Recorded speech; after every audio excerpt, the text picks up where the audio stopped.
the book of Matthew, chapter 21. We're going to read verse 1 to verse 46. Verse 1. Now when they drew near Jerusalem and came to Bethphage at the Mount of Olives, then Jesus sent 2 disciples, saying to them, "Go into the village opposite you, and immediately you will find a donkey tied and colt with here. Loose them and bring them to me. And if anyone says anything to you, you shall say, 'The Lord has need of them,' and immediately he will send them." All this was done that it might be fulfilled, which was spoken by the prophet, saying, verse 5, "Tell the daughter of Zion, behold, your king is coming to you, lowly and sitting on a donkey, a colt, the foal of a donkey." So the disciples went and did as Jesus commanded them. They brought the donkey and the colt, laid their clothes on them, and set him on them. And a very great multitude spread their clothes on the road. Others cut down branches from the trees and spread them on the road. Then the multitudes who went before and those who followed cried out, saying, "Hosanna to the Son of David! Blessed is he who comes in the name of the Lord! Hosanna in the highest!" Verse 10. And when he had come into Jerusalem, all the city was moved, saying, "Who is this?" So the multitude said, "This is Jesus, the prophet from Nazareth of Galilee." Then Jesus went into the temple of God and drove out all those who bought and sold in the temple, and overturned the tables of the money changers and the seats of those who sold doves. And he said to them, "It is written, 'My house shall be called a house of prayer,' but you have made it a den of thieves." Then the blind and the lame came to him in the temple, and he healed them. Verse 15. But when the chief priests and scribes saw the wonderful things that he did, and the children crying out in the temple and saying, "Hosanna to the Son of David," they were indignant and said to him, "Do you hear what these are saying?" And Jesus said to them, "Yes, have you never read, out of the mouth of babes and nursing infants you have perfected praise?" Then he left them and went out of the city to Bethany, and he lodged there. Now in the morning, as he returned to the city, he was hungry.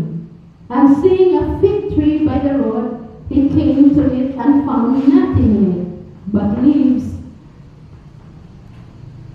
and said to it, "Let no fruit grow on you ever again." Immediately the fig tree withered away. Verse 20. And when the disciples saw it, they marveled, saying, "How did the fig tree wither away so soon?"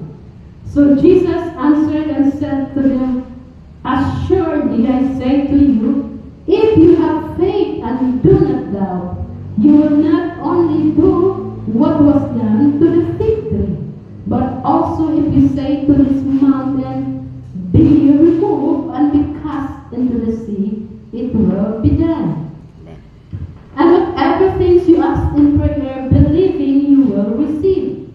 Now when he came into the temple, the chief priests and the elders of the people confronted him as he was teaching and said, "By what authority are you doing these things?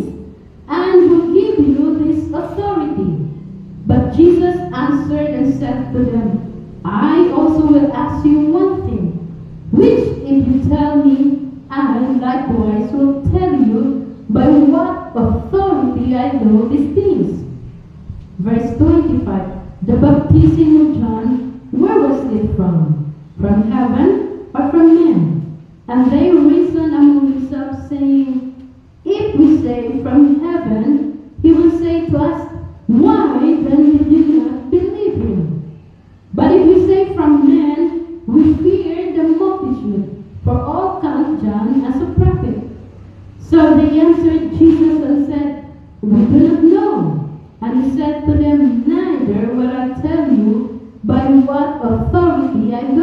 things.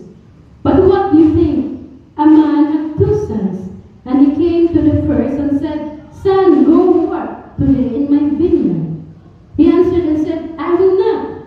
But afterward he regretted and went. Verse 30. Then he came to the second and said likewise. And he answered, I said, I go, sir. But he did not go. Which of the 2 did the will of his fathers? They said to him, the first. Jesus said to them, assuredly I say to you, that tax collectors and harlots enter the kingdom of God before you. For John came to you in the way of righteousness, and you did not believe him. But tax collectors and harlots believed him. And when you saw it, you did not afterwards relent and believe him. Here another parable. There was a certain landowner who planted a vineyard and set a hedge around it, dug a wine press in it, and built a tower. And he leased it to the vine dressers and went into a far country. Now when the vintage time drew near, he sent his servants to the vine dressers, that they might receive its fruit. Verse 35. And the vine dressers took his servants, beat one, killed one, and stoned another. Again he sent another servants more than the first, and they did likewise to them. Then last of all he sent his son to them, saying, they will respect my son.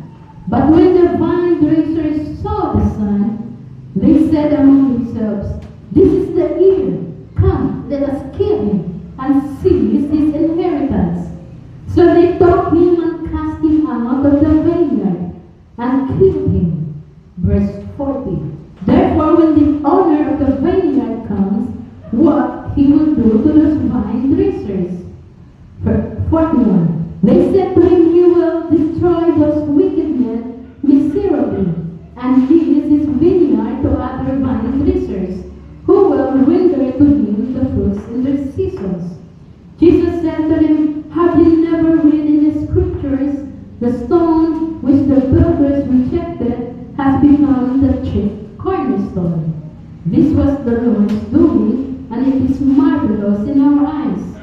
Therefore I say to you, the kingdom of God will be taken from you and given to a nation bearing the fruits of it. And whoever falls on the stone will be broken, but on whomever it falls, it will grind him to powder. Now when the chief priests and Pharisees heard his parables, they perceived that he was speaking of them. But when they sought to lay hands on them, they feared the multitudes, because they took him for a prophet. Blessed be the word of God.